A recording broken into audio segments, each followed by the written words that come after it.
이 농지라고 하는 것은 대한민국에 한정적으로 존재하고 있는 그런 소중한 국가적 자원이요, 식량을 제공하는 근본이 되어서 우리 헌법에서는요, 농지에 대한 여러 가지 규정을 두고 있습니다. 자경을 하는 자가 농지를 소유하도록 하자라는 경자유전원칙을 선언하고 있고요. 농지법에서는 농지는 투기 대상이 되지 않도록 해야 된다라고 선언 규정하고 있습니다. 이러한 정신을 실현하고자 이 국가기관에서는 법을 엄정하게 적용하고 집행해 나가고 있는데요. 이런 농지 잘못 건드려 가지고 완전 인생이 망가진 그런 사람들이 있습니다. 여러분께서는 그런 일이 없도록 농지 취득할 때는 농사를 짓겠다 이런 생각을 가질 때만 바로 농지를 취득하도록 하고요. 농지는 투기 대상이 되어서는 안 된다 이렇게 생각하시면 좋겠습니다. 이 자료는 최근에 11월경에요. 모 지역의 그 부부가 농지를 약 600평이 넘은데요. 이걸 1억 얼마 주고 산 것만 농지법 위반으로 바로 수사기관에 포착이 돼가지고 판사가 재판 받으러 온 양 부부를 그 자리에서 바로 법정 구속시킨 그런 처벌 사례를 가지고 준비를 했습니다. 이 부부가 말이죠. 공무원 부부인데 공무원 측에 있으면서 농사를 짓겠다라는 생각을 가지고 농지를 취득한 게 아니고 투기 목적을 가지고 농지를 취득했다. 그래서 농지법 위반, 부정부패 방지법 위반 혐의로 바로 수사기관에 포착되어서 징역 3년 6개월 하고요. 그리고 3년 이렇게 양 부부가 처벌받은 그런 사례를 가지고 여러분에게 소개를 해드리고자 합니다. 이 판결은 창원지방법원 밀양지원에서 내린 판결인데요. 이 영상에서 나오는 사진 자료는 제가 그냥 시각화를 좀 가미하고자 준비한 자료니까 본 판결에 대한 것은 전혀 무관합니다. 그래서 이 점도 미리 양지하시면서 이 자료를 시청해 보시기 바랍니다. 혹시 이 방송을 시청하고 계시거든 제 이 목소리가 잘 나오고 있는지 혹시 좀 말씀을 해 주시면 좋겠습니다. 조금 전에 제가 방송을 했는데 마이크를 끄고 했던 모양이에요. 그래서 다시 이렇게 마이크를 켜고 다시 방송을 하고 있습니다. 자, 이 사건 내용들 한번 들여다보겠습니다. 사건 번호는 2021 고단 142 513 병학. 양 부부가 지금 같이 공모해가지고 걸려든 사건이어서 한 배우자에는 142번이 한 배우자는 513번이 주어졌던 것인데 이걸 병합해서 재판이 이루어진 걸로 생각됩니다. 농지법 위반해가지고 나와있죠. 또 부패방지법 위반 이렇게 피건 A하고 B 두 명이 지금 이 재판장에 섰는데요. A가 남편인 걸로 그리고 B는 부인인 걸로 추정됩니다. 검사와 변호인은 생략을 했습니다. 이 사건에 대한 판결 개요를 법원에서 이렇게 띄워놨는데요. 밀양시 공무원들로서 부부지간인 피고인들이 자경 의사 없이 농지 취득 자격증명을 허위로 발급받고 자경 의사 없이 농지 취득 자격증명을 허위로 발급받았다. 이건 어떻게 입증이 되냐면은 내가 농지를 취득하고자 농지 소지가 날 시구 읍면에다가 그 장한테 농지 취득 자격증명 발급 신청서를 내거든요. 낼 때에 농업 경영 계획서를 작성해서 첨부해야 됩니다. 낼 때에 노동력 확보 방안, 농업 시설, 기계, 장비 확보 방안 이런 걸 다 써요. 그리고 직업 같은 거, 자기 거주지 같은 거, 영농을 할 의사 있는 거 없는 거 이런 거 다 기재해서 내는데 어디다 농사 짓겠다 이렇게 써서 낸 걸로 사례됩니다. 그런데 그걸 그렇게 써가지고 내가지고 농지 취득 자격증을 발급받아서 그 농지에 대한 소유권 이의등기 신청할 때 법원에다가 등기소에다가 신청할 때 그걸 첨부해서 냈습니다. 그래서 농지단위 소유권 이렇게 맞춰가지고 농지를 취득했어요. 근데 그 농지를 자기가 직접 바로 경작을 했던 것이 아니고 인근 주민들한테 아마 공짜 뭐 농사 져라 한다든가 이렇게 맡겨가지고 그걸 증거를 또 확보했던 걸로 추정됩니다. 이런 경우는 허위로 자격 의사 없이 농지 취득 자격증을 발급받은 걸로 입증이 돼버리는 거예요. 그러면 농지법 위반이 돼가지고 이때는 우리 농지법상 5년 이하 징역 이렇게 나옵니다. 5년 이하 징역, 그 농지가액에 상당한 금액의 벌금을 때려버리라. 이렇게. 그래, 농지가액이 뭐 1억이면 1억 다 뺏어버리라. 이렇게. 이런 규정을 두고 있습니다. 최고는 5년까지 때려버리라. 이렇게 하고 있어요. 근데 그리고 이렇게 되어 있습니다. 그래서 농지법 위반이 되었고요. 또 이 부부가요, 공무원이었습니다. 그래서 공직에 있으면서 업무 처리 중 알게 된 정보를 이용하여 농지를 매매한 사안이다. 이렇게. 그래서 이것은 부패방지법 위반이다. 이렇게 나옵니다. 그리고 이제 공소사실. 검사가 재판에 회부시키면서 이러이러한 죄를 지었으니까 바로 처벌을 해주소라는 그런 사실, 공소사실을 전부 유죄를 인정하고 판사께서 유죄를 인정해버렸습니다. 그리고 피고인 1, 아마 남편인 것 같아요. 남편인 공무원인 이 분에게는 징역 3년 6월. 피고인 2, 이 2는 아마 부인인 걸로 생각됩니다. 이분에게는 징역 3년, 실형. 실형은 바로 감옥에다 넣어버린다 이 말입니다. 교도소입니다. 실형을 각각 선고하고 피고인들 모두를 법적 구성한다. 오늘 재판부도 갔습니다. 여기가 아마 재판장에 갔는데 불구속 상태에서 재판을 받아 갔는데 집에 못 가. 판사가 오늘 바로 감옥을 가야 된다. 법정에서 바로 구속시켜버립니다. 그냥 탈카닥에서 가는 것이 법적 구속이에요. 오늘 양 부부가 아침밥 먹고 재판 받아 갔습니다. 집에서. 엄마 아빠가 재판 받아 갈 때는 아이들이 있었다면 엄마 아빠 재판 받고 옳게 그랬을 거란 말이에요. 옳게 그랬는데 오지 못하고 바로 판사가 감옥으로 가세요. 이렇게 한 것이 법적 구속입니다. 이런 경우는 당사자도 당혹스럽지만 아이들이 얼마나 충격이었겠습니까? 엄마 아빠가 재판 받아 갔는데 집에 안 오고 다 법정 구속됐다. 엄마 아빠 다 흥당했겠죠. 자식들이 있었다면, 애들이 있었다면. 법적 구속하고요. 그 다음에 피고인들로부터 범행으로 취득한 농지, 아까 이거 보니까 자료 보니까 1억 얼마 주고 샀습니다. 이 농지를 뺏어버리겠다. 이게 바로 몰수입니다. 설권 뺏어버리겠다. 네. 그래서 그 농지법 위반했던 이 부분은 감옥에 가고 농지 뺏겨버리고 인생이 완전히 망가져버렸죠. 인생. 그래서 농지에 함부로 잘못 건너면 이런 불행한 일이 벌어질 수 있으니까 이 방송을 시청하고 계시는 여러분께서는 농지 절대 투기 목적으로 취득할 생각 하지 마시기 바랍니다. 농지를 취득하고 싶으면 내가 농사를 질 그 상황이 되었는가, 직접 가서 작용은 되겠는가. 원래 농지 내가 최초로 취득했다, 매매 증여를 통해서 취득하면 직접 작용해야 돼요. 함부로 임대차, 사용대차 함부로 안 되는 겁니다. 법적으로. 그래서 바로 자기가 작용을 해야 되는데 그럴 상황이 안 됐다 그러면 바로 농지 취득할 생각 하지 마십시오. 이렇게 망가집니다, 인생이. 징역 3년 6월. 그리고 농지 다 뺏겨버렸죠? 아마 지금 1심인가? 아무튼 대법원까지 안 올라갔으니까 어떻게 되는가 모르겠습니다만은 아마 공무원 측도 직장도 아마 잃을 가능성이 높아요. 직장도 잃어버릴 수가 있습니다. 자, 이렇게 엄벌에 처했습니다.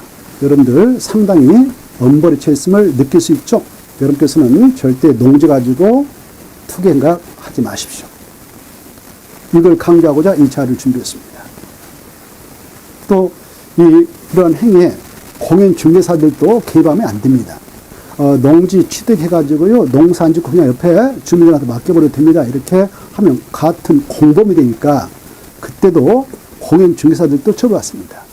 그리고 그 마을에 살고 계신 분들이 이 농지 바로 함부로 이렇게 중개를 하다가요, 중개하다가 이렇게 임대차라든가 사용대차 이런 것들을 중개하다가 걸리면 그때도 처벌을 받습니다. 그래서 농지권은 함부로 개발하지 않도록 하는 게 좋아요. 개발하지 않도록. 걸리면 인생 망가집니다.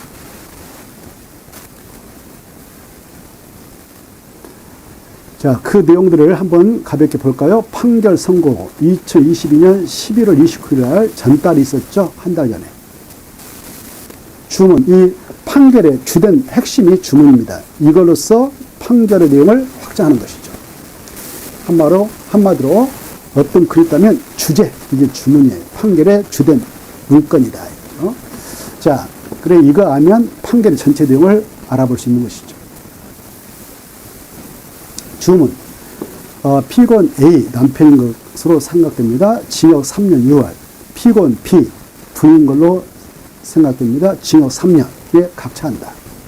이 법원에 몰수 보존된 경상남도 시의 지역에 있는 답, 논이죠. 2069제곱미터를 피고인들로부터 몰수한다. 소유권 뺏어온다. 박탈해버린다. 2069제곱미터면 평수로 환산을 하게 되면 우리가 평 그러잖아요. 어르신들이 평이란 말 쓰면 안 돼요. 그런데 어르신들이 평수란 말 잘 쓰니까. 평수로 환산하면요. 이 뒤에 있는 것이 9잖아요. 9면은 5, 6, 7, 8, 9다 금액을 반으로 올리면 하면 돼요. 그리고 날려버려. 날려버리면 이거 7이 됐죠. 그래서 뒤에 거 날려버리고 이 207에다가 3을 곱하면 대략 평수가 나와요. 대략. 그러면 대충 몇 평이 되면 알 수 있습니까?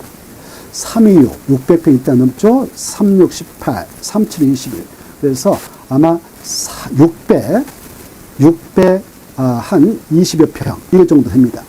평수로 하면 620여 평 되는데 이 농지 건드려가지고 징역 가고 이 농지 뺏겨버리고 1억 얼마 주고 샀던 게 직장 잃어버리고 아이들이 봤을 때 얼마나 황가합니까? 엄마 아빠가 동시에 가복하겠습니까? 행복했던 가정이 완전히 박살난 거죠. 그렇죠? 자, 그래서 여러분들 함부로 농사질 의사 없으면 함부로 건들지 마세요. 함부로. 자, 몰수한다 이렇게 되어 있습니다. 이것은 참고 자료입니다. 감옥은 좀 좋은 것은 아니다. 이렇게. 교도소입니다.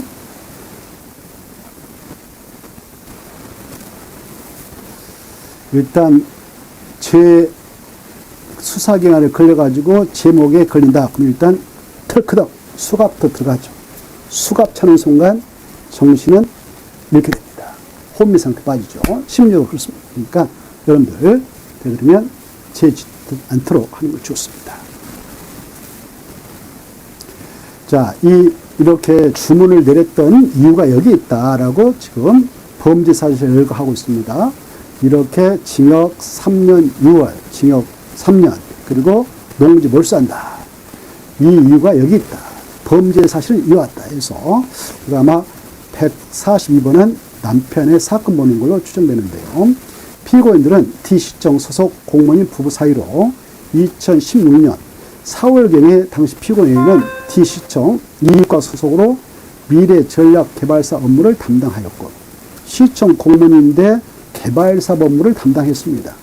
거기서 개발사업 하면서 여기에 우리 시에서 시유지 사가지고 개발하겠다라는 정보를 취득한 걸로 수사기관을 봤던 걸로 생각합니다. 당시 그 피고인 B는 이 부인인 걸로 추정돼요. T시청 F가 소속으로 건설행정 업무를 담당하였다. 누구든지 농지를 자기 농업경에 이용하거나 이용할 자가 아니면 농지를 서야지 못한다라고 우리 농지법이 규정되어 있거든요. 그 법 조문을 그대로 판사가 언급하고 있습니다. 이를 위반하여 농지법 위반하여 농지를 서할 목적으로 거짓이나 그 밖의 부정한 방법으로 농지 취득 자격증을 발급받아서는 아니 된다라고 우리 농지법에 규정되어 있습니다. 그럴 때 아까 내가 농지를 취득하게 될 때 농지 취득 자격증 발급 신청을 농지수리관할 시구 운영자한테 신청할 때 농업경영계획서 작성해 낸다고 그랬죠. 그때 낼 때 농사 지겠습니다. 노동력 확보만 이렇게 해놨습니다. 농업기계 장비 다 준비해놨습니다. 그래서 냈어요. 그래 농사 짓겠다니까 일단 농지 취득하세요라고 농지 취득 자격증명 발급증을 내줘요. 발급해 줍니다. 그걸 첨부해가지고 농지 소유권 2등기 신청할 때 등기소에다 냈어요. 그래서 농지 소유권 2등기 맞춰가지고 농지 취득했네요. 취득해가지고 바로 농사를 직접 가서 지면 좋은데 이분이 아마 다른 사람한테 맡겼던 걸로 추정돼요. 맡겼던 것 같아요. 이건 불법이에요. 그러면 그 순간 그것이 입증돼 버렸다 그러면 이 농지 취득 자격증명 발급권은 허위로 발급받은 것이 돼버리죠. 거짓말 친 거죠. 부정함을 받았죠. 농사를 이을 수 없이. 그게 바로 위반이 되는 겁니다. 이게 어마어마하게 무서운 거예요. 그래서 우리 농지법에 이럴 때는 바로 5년 이하의 징역, 농지법이 이렇게 규정되어 있습니다. 그 농지가액이 뭐 1억이다, 2억이다. 그러면 농지가액 뺏어버려라. 이렇게. 뺏어버려라. 이렇게 되어 있습니다. 자, 그래서 여기에 그렇게 되어 있고요. 자, 그래. 부정한 방법으로 농지 취득 자격증을 발급받아서 안 된다. 이때 서류 냈잖아요. 농업 경영 계획서 다 들어갔습니다. 그 서류를 시군위원장께서는 우리 농지법에 근거하여 몇 년 동안 그걸 폐기 처분 못하고 보관했느냐? 10년 동안 보관해라 이렇게 되어 있어요. 이렇게 수사관에서 증거 확보할 때 그걸 잡아내기 위해서. 그래서 함부로 버리지 못해요.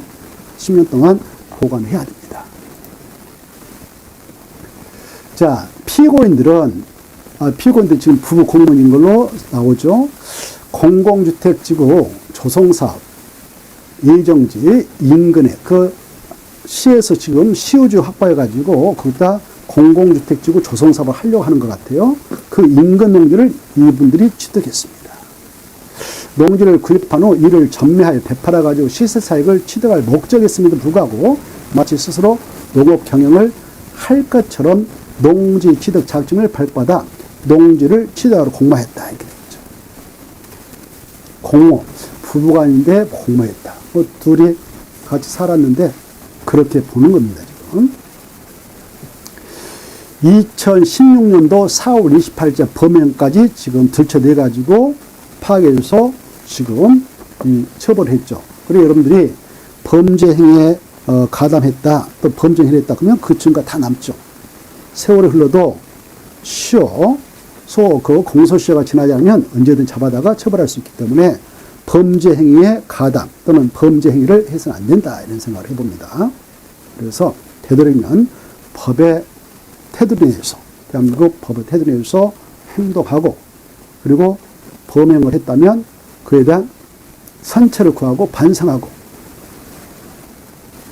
그리고 두 번 다시 그런 일을 범행하지 않도록 해야 되겠죠. 그렇게 우리가 배웠잖아요. 학교에서 선생님들한테. 자, 아무튼 이렇게 2016년도 4월 28일자 범행까지 지금 찾아내서 열거를 하고 있죠. 이 부부 공무원인데요. 공모에 따라 피고인들은 사실 경남 모 지역에 있는 면적 1670종택 농지를 취득하더라도 피고인들은 농업경에 이용할 의사가 없음에도 불구하고 2016년 4월경 경남 모 지역에 있는 모 사무소에서 법무사 사무실의 모 직원으로 하여금 피고인들이 이 농지를 절반씩 830씩 분할하여 스스로 농업경을 하겠다는 명에 각 피고인들 명의 농지 취득 자격증명 신청서, 농업경영계획서 이런 것들을 거기서 제출하게 하여 이 농업경영계획서를 제출해서 작성해서 낼 때는요, 작년에 농지법이 개정돼 가지고요, 자기 직업도 다 써야 되고, 또 자기가 농지에까지 그 얼마의 거리에 살고 있는 사람이 거리도 써야 되고, 그리고 영농 거리도 써야 되고요, 그리고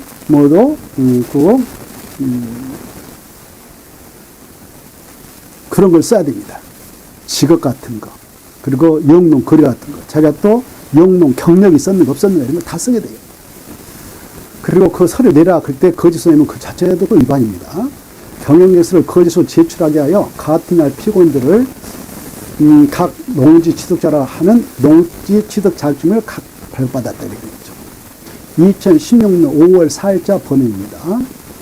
이번 전달에 처벌을 했는데 이때 지금 한 2022년도니까 지금이 2016년도면 한 6년 전이죠. 6년 전에 범행까지 다 지금 조사해가지고 여기다 열거를 하고 있죠. 이 양 부부가 공모를 해서 피고인들은 2016년 5월경 경남 모 사무소에 있는 곳에서 사무소에서 이 농지를 취득하더라도 피고인 B가 부인이죠. 부인의 농업 경영에 이용할 의사가 없음에도 법무사 직원으로 하여금 피고인 B 부인이 이 농지를 이용하여 스스로 농업 경영을 하겠다는 내용의 농취증 신청서, 농업 경영 계획서를 거짓으로 제출하게 하여 그 다음 날인 2016년 5월 4일경에 피고인 B명의 농지 취득 자격증을 다시 발급받았다. 이로써 피고인들은 공모하여 농지를 자기의 농업경영에 이용할 의사가 없음에도 농지를 소유할 목적으로 거짓으로 농지 취득 자격증을 발급받았다. 피고인들은 부부 사이로 현재 모 시청 6급 공무원으로 재직 중이다. 공무원이죠. 그래 이때 피고인 A는 T 시청 무슨 과에서 시우지 개발 사업을 추진하기 위해 구성된 무슨 직속 무슨 팀으로 발령받아 거기서 일을 봤다. 업무를 담당한 사람이었다. 어쩌고저쩌고 했다. 그래서 업무상 알게 된 정보를 이용해가지고 그 농지를 취득하여 놓으면 전매를 통해서 시세 차익을 넣을 수 있겠구나. 이런 생각 가지고 그 농지를 취득했던 것이지 자격 의사는 없었던 것이다. 이런 내용입니다. 쭉. 자, 그래서 이에 피고인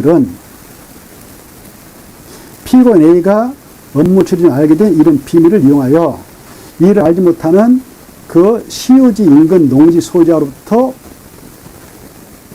그 농지 소유자 A라는 사람인가 봐요. 그 사람한테 농지를 매수한 다음 피고인 B 명의로 소유권 이득을 마치기로 공모했다. 오. 그러니까 그 지역에 개발 사업이 일어날 거라는 걸 모르고 있는 그 시우지가 들어갈 그 인근에 있는 농지 소유자부터 농지를 매수해가지고 부인명으로 수익권 이득을 마쳤다. 이거죠. 이때 피고인 B는 2014년 말경 모 공인사 사무실에서 그곳을 운영하는 공인사 모에게 그쪽에 그 좋은 땅이 있으면 아까 시우지하고 인근 그 시우지 근처에 있는 좋은 땅이 나오면 그 말입니다. 좋은 땅이 나오면 알아봐 달라고 말을 하여 그 시우지와 하천을 사이에 두고 인접한 Y를 특정해서 그것으로 매물을 구해달라고 요청했다. 딱 찍어가지고 저게 농지 나오면 나한테 소개 좀 해주세요. 그러니까 중개사가 열심히 작업해가지고 나왔습니다. 이거 사가도 됩니다. 라고 했던 것으로 추정이 돼요. 자, 그래서 이 개발 정보를 알지 못하는 그 농지 이 부부한테 팔았던 전 농지 소유자인 J로부터 이 농지를 매매대금 1억 600만 원의 매수 계약을 체결했다. 1억 600만 원 주고 샀네요. 그리고 2015년 2월경